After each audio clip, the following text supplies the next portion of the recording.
If you're like me and have played through Pokemon games more times than you can count on two hands, replaying through some of those old favorites can start to feel a little stale after a while.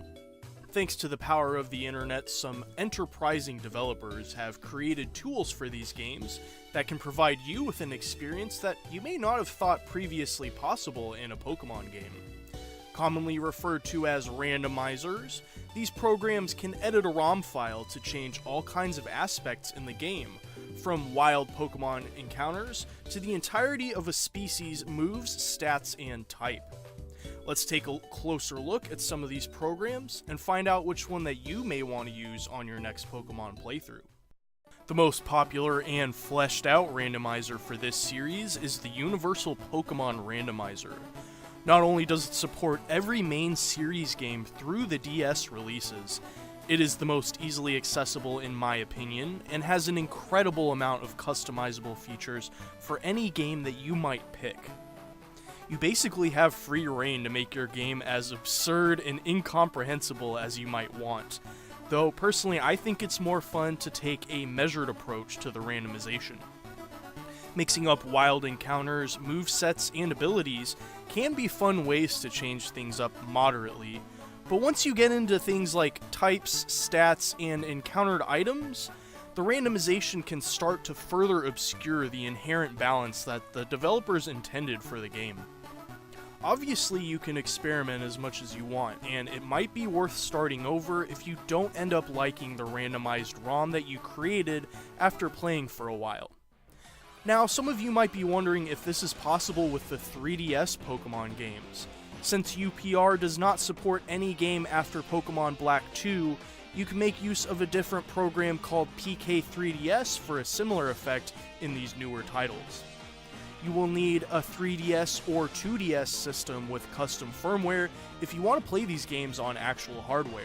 And I imagine that these should also work on an emulator like Citra, though I have not actually tested this. Though not nearly as expansive as UPR, this randomizer does have an adequate set of features that will help make your 3DS Pokemon games a little more interesting the next time you play. Let's get back to basics and check out the Sanqui.net randomizer for Pokemon Red. Though you can use the UPR to randomize Pokemon Red or any Generation 1 game of your choice, this specific randomizer is special because it can randomize Pokemon and moves into your game that didn't even exist in Gen 1. The website states that many different people's work went into this tool, and the excellent custom sprite work that's reminiscent of the old Gen 1 style shines the most out of the new additions provided, though I also really like the ability to randomize the soundtrack.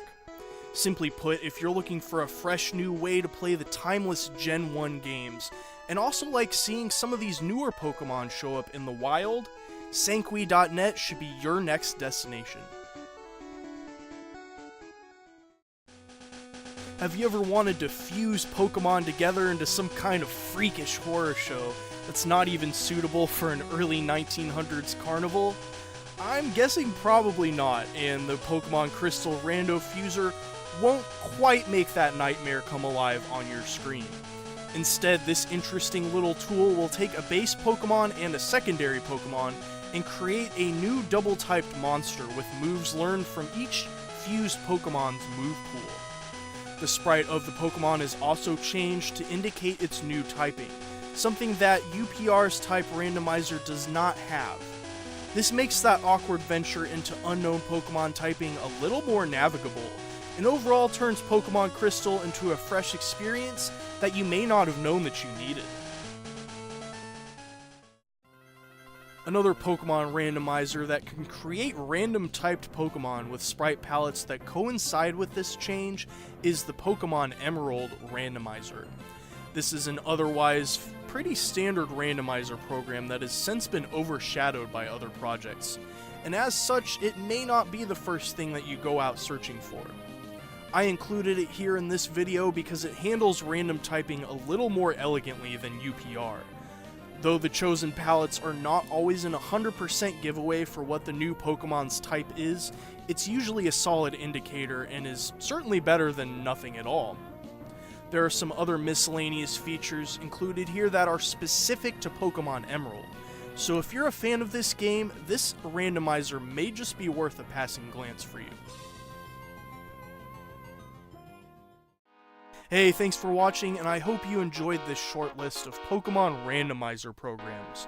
Of course, another way to mix up your next Pokemon playthrough is to play one of the many excellent ROM hacks that exist out on the web. That's obviously a topic for a completely different video, and you will likely see more content related to those from me in the future. If you enjoyed this and want to see more Pokemon hacking content, or really anything related to classic gaming, be sure to leave a like here and consider subscribing to the channel if you've not already done so.